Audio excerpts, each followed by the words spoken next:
Of course, gusto natin mag-invest ng property or house on lot na hindi man sobrang laki, pero at least in the future pwede tayong mag-extension. Lalong-lalo na habang lumalaki ang ating pamilya.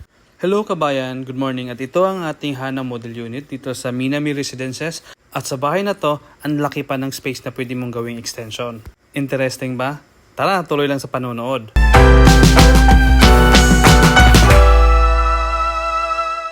Hi guys, good morning. My name is Jess and welcome back to my channel and welcome din kayo sa ating Hana Model Unit.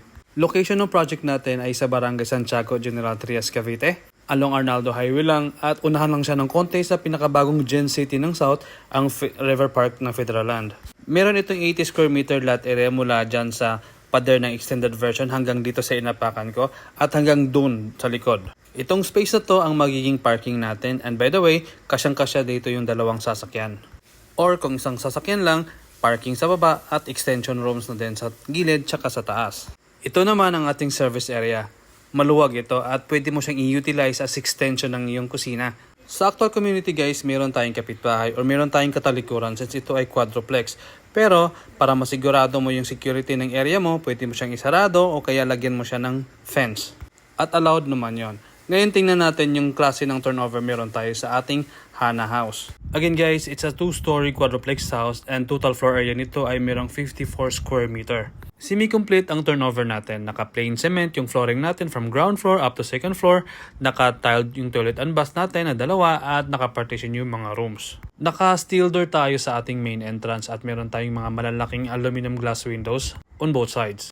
At glass sliding door naman going to our parking. So yun ang ating living and dining area. Next ang ating toilet and bath at yung kitchen area. Ang Hana House natin ay meron itong 2 toilet and bath upon turnover. Dalawa na para kung sakaling magsabay-sabay sa paggamit, hindi magiging problema yon.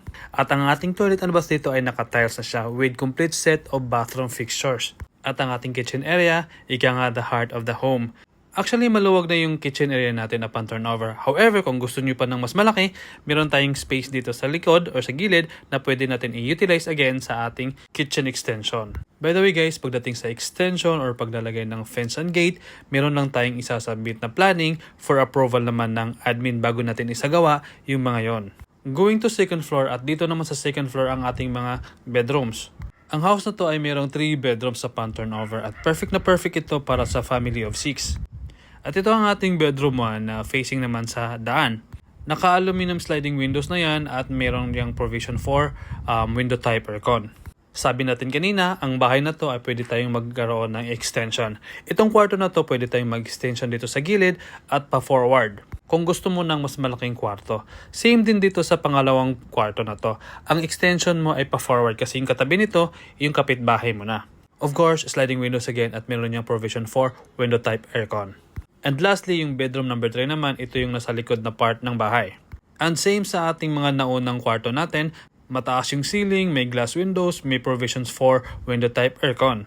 And finally, sa ating toilet and bath dito sa second floor. Same lang siya sa baba, complete set din ng bathroom fixtures at naka-tiles na din.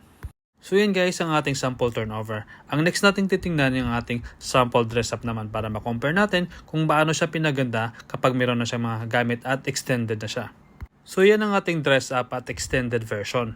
Yan naman ay front extension lang. Pwede tayong mag full extension and by full extension, I mean front tsaka yung gilid pwede tayong maglagay ng extension. Just imagine kung i-full extension natin yung bahay na to, mas maraming space, mas maraming pwedeng i-accommodate. For example na lang, parking sa baba, sa taas naman ay mga rooms. Pero sa model na to, hindi siya nag-extend sa side. As is lang yung parking niya, 2 carports pa din at naglagay lang siya ng mga bricks. Ngayon tingnan naman natin kung paano pinaganda yung ating Hana dito sa ating extended version. Kung napapansin nyo, dito sa ating living area at sa dining area, mas nagiging maluwag na siya. Tinanggal yung pader at in-extend ng at least 1 meter I think.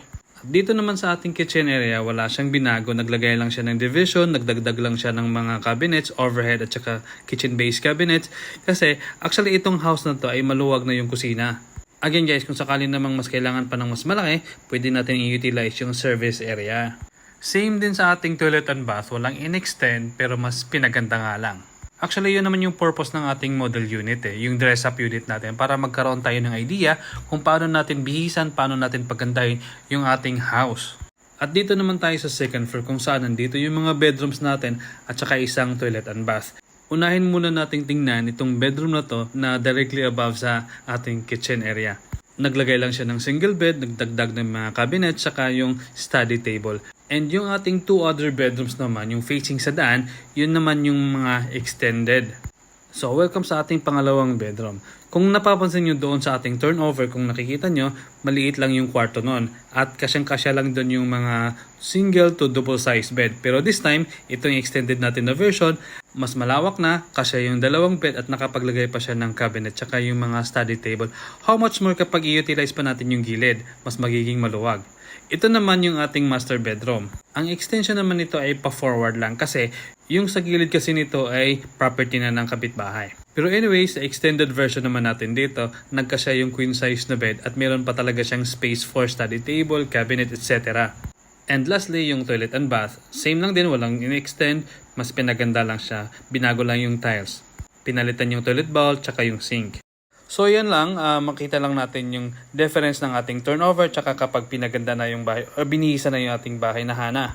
Again po, ang ating Hana Quadruplex House is located po sa Minami Residences dito po sa Barangay Santiago, General Trias, Cavite. And 30 to 40 minutes away lang from Mall of Asia or NAIA via Cavitex. For more details like updated computations, tripping assistance para ma-experience nyo yung ating turnover tsaka yung dress up, may contact number ako sa screen, pwede nyo akong tawagan o kaya message nyo po ako sa Facebook, meron akong link sa description box.